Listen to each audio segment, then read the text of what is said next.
Live NFL trivia every Tuesday night on Twitch at 9 p.m. Eastern. Come show off your football knowledge and have a chance to win cash prizes. Check the link in the description to find out more. And now, on with our feature presentation. The quarterback might just be the most important player on the team. Especially in today's NFL, you cannot consistently win ball games and have a shot at winning the Super Bowl without a good quarterback. And if a teammate hates the quarterback that is wearing the same uniform, it can lead to a lot of drama, chaos, and dysfunction. We saw it in the mid-2000s, when Terrell Owens took every opportunity he could to bash his 49ers teammate, Jeff Garcia. We saw it in 2015, when Ike Ekwapali sucker punched Geno Smith in the locker room. There are countless of other examples that I would be here all day if I listed every single one of them. But have you ever hated your starting quarterback so much that you decided to retire?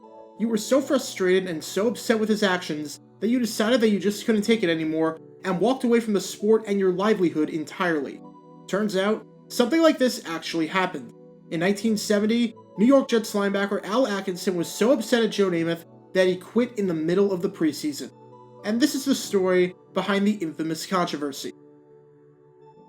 Before I talk about the actual controversy in question, we need some context as to the two players involved, and in particular, the player who retired and why he was so important to the team.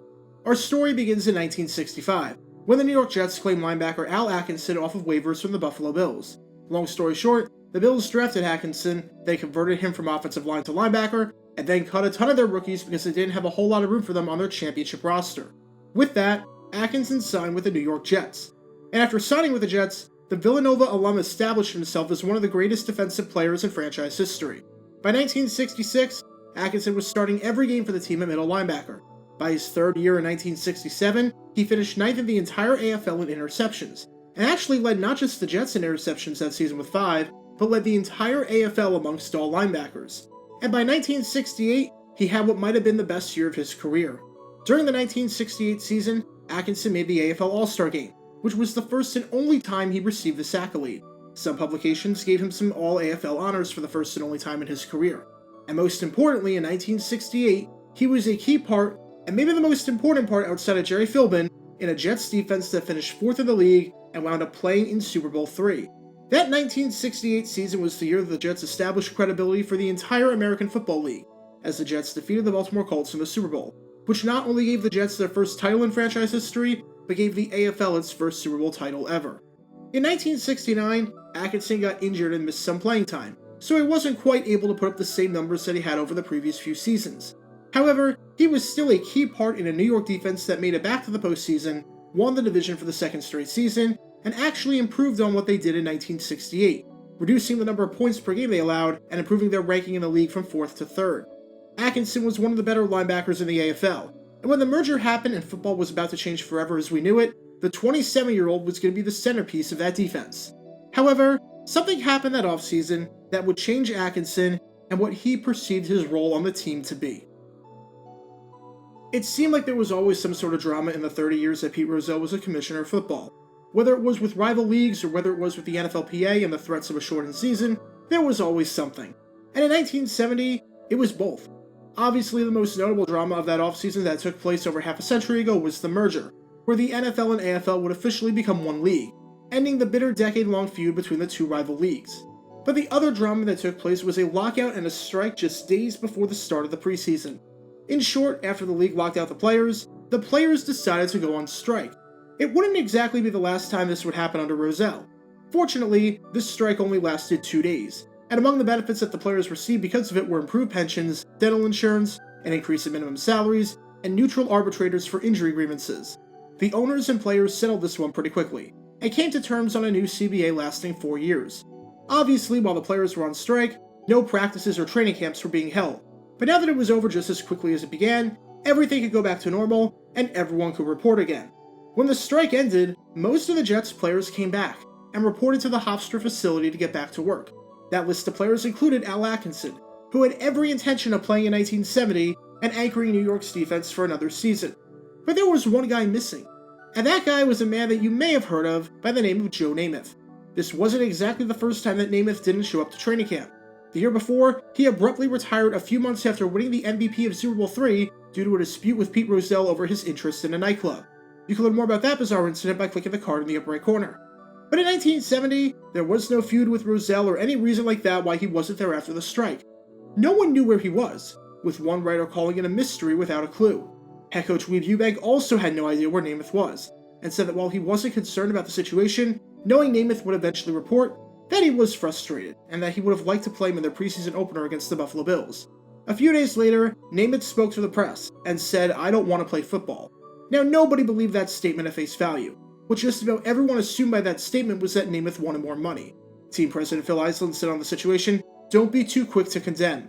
Give the man a chance," referring to any teammates who may be frustrated with Namath not being there. But we know that for at least one person, those words of advice did not work. Because Al Atkinson was so furious at Namath's absence and was so furious at Namath himself that he decided to walk away from the sport entirely. It's not often that you see a player retire and the main reason he did it was because of another player, but it seemed like that was the case with Atkinson. One day after the report came out about Namath being AWOL, Atkinson had enough and decided he didn't want to be a part of the team anymore. While he cited the awful negotiations by the NFLPA and their disregard for players from before 1958 in the negotiation, and while he cited Rozelle's implementation of an additional playoff game, making the season longer and taking a toll on him physically and mentally, he spoke at length about Joe Namath's actions and how they pushed him to the edge. Turns out, in Atkinson's eyes, the problem started in 1969 after Namath retired for a bit. That incident bothered him. As Atkinson said, "After we won the Super Bowl, we were supposed to go to training camp to get together, not to go your own way. Some guys played hard to get before they finally showed up." He added that this took away from the team unity, and that despite making the postseason, the team wasn't playing well in 1969 because of it. Keep in mind that the Jets' season ended after they lost 13-6 to the eventual Super Bowl champion Kansas City Chiefs, with Joe Namath going 14 for 40 in the game with no touchdowns, 3 picks, and a passer rating of 17.6, which is worse than if he did nothing but spike the ball into the ground on every single play. And then Atkinson kept going, and kept ripping into his quarterback not being there. He said, "It bothers me that a lot of guys with kids and mortgages are working hard, hoping for a big payoff by winning the Super Bowl, but they're wondering where their leader is. I don't think it's fair, and I'm saying so." He thinks that everything he does and stands for is justified as long as he comes right out and says it. This cockiness and arrogance was getting to Atkinson. And Atkinson said that nothing was going to change his mind, that he wasn't looking for more money, and that he was just an average ball player who the Jets could easily replace, and that after 5 years, he couldn't play forever. And finally, Atkinson delivered the gut punch, saying that even though he loved Namath and that if he lived to 80, he'd still be one of his closest friends, that over the past few years, he found it harder and harder to respect him. Just like that, New York's middle linebacker was gone, never to play again. Or at least that's what we thought. When Atkinson retired, Namath was shocked. Namath found out the news while watching a TV show, and immediately realized that something was wrong. Atkinson wasn't exactly a loudmouth or a troublemaker. It was reported that in his rookie year he barely spoke, and was as soft-spoken as you can possibly get. It's almost like when the nice teacher isn't mad, but rather just disappointed, and Namath immediately tried to rectify the situation. Namath said, "When someone of Al's character questions my character, I have to question myself. I don't try to hurt anybody in any way, and if I have, I'm sorry." He also said that while there were some business reasons for him not to be there, a lot of it had to do with his mental health, saying that if one of his teammates wasn't there in camp, he wouldn't expect a reason, and that it was their business to take care of. But nothing that Namath was doing at first was changing Atkinson's mind.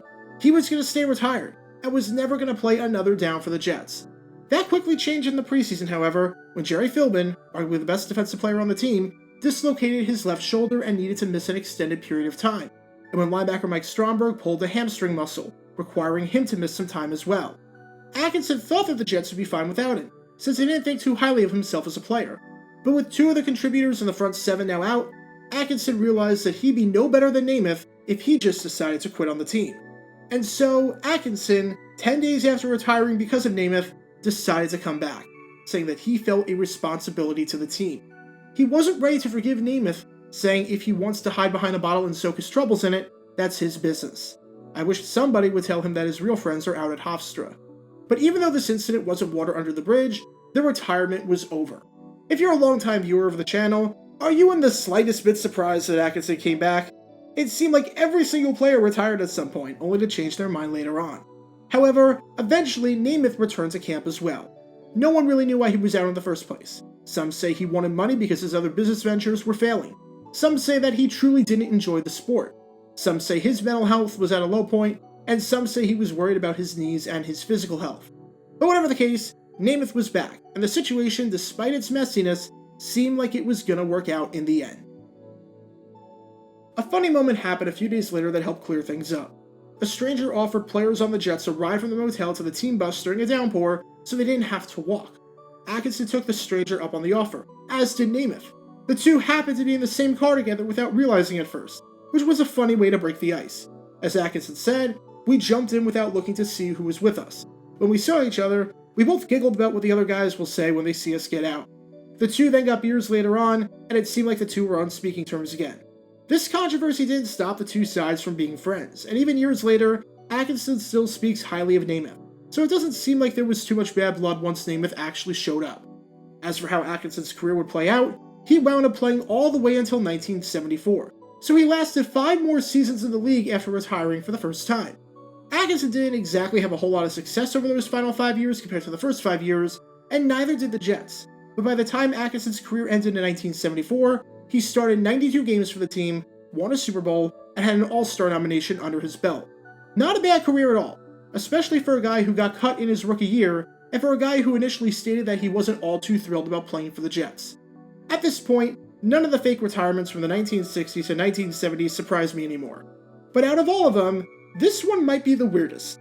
To retire because of the actions of Joe Namath, and to be so upset about Namath not being there and quitting on the team, that you decide to retire and quit on the team yourself seems kinda bizarre, and seems like you're doing exactly what you admonish Namath for doing. Atkinson is remembered fondly by Jets fans today, and is considered as one of the best linebackers in team history. But right around the midway point of his career, he was involved in what can only be described as a bizarre drama that was fit for Broadway. Get your official Jaguar Gamer 9 merchandise by going to jj9shop.com, and be sure to like this video, ring the notification bell, subscribe down below if you haven't already, as it helps the channel out a lot, and be sure to check out Twitch every Monday and Tuesday night at 9 PM Eastern for your chance to play NFL Trivia and win cash prizes, link in the description below. If you want to see videos like this condensed down to 60 seconds, then follow me on TikTok at Jaguar Gamer 9, and subscribe to 60-second NFL History on YouTube. To see highlight videos of players throughout the history of the NFL, subscribe to JJ9 Highlights. Also, special thanks to all of our Patreon supporters who help with the channel. Your support is greatly appreciated. So you can become a patron and request future video topics in the description below.